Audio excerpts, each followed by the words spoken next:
శ్రీ గురుభ్యో నమః. శ్రీమాత్రే నమః. సత్సంగ పరివారానికి సాదరం.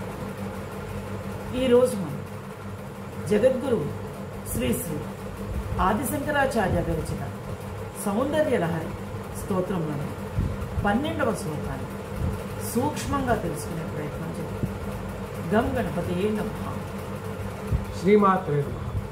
త్వదీయం సౌందర్యం తుహిన గిరికణ్యే తొలయుతుం కవీంద్రాః కల్పంతే కథమపి విరించి ప్రభృతయః యథా లోకోత్సుక్ష్యా దమర నలనాయాంతి మనసా తపోపి దుష్పాపామపి గిరిససాయుజ్య పదవీం. గం గణపతయే నమః. శ్రీమాత్రే నమః. ఈ శ్లోకంలో ఆచార్యుల వారి భావన: శ్రీమాత, హిమగిరి కూతురా, తుహిన గిరి కన్యే, నీ దేహమునకు చెందిన లావణ్యమును సరిపోల్చి చెప్పుటకు బ్రహ్మ మొదలగు కవిశ్రేష్ఠుడు ఏ విధంగానూ సమర్థులు కాదు. అనగా భగవతి సౌందర్యమును బ్రహ్మ కవిశ్రేష్ఠులు వర్ణించలేకున్నారు.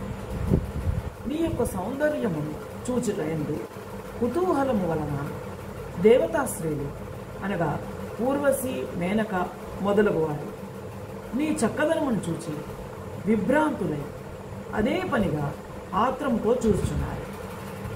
అనగా శ్రీమాత, తపముల చేత కూడా పొంద సాధ్యము కాని పరమశివుని సాయుధ్యము మనస్సుచే పొందుటకు ఇచ్చగించుచున్నారు.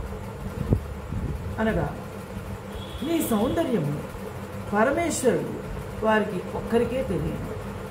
అందువలన దేవతాశ్రేయులు అటువంటి నీ సౌందర్యము తెలుసుకొనుటకు పరమేశ్వరునితో మానసికంగా ఐక్యమును కోరుచున్నారు. ఇది స్త్రీ పురుష భావన కాదు.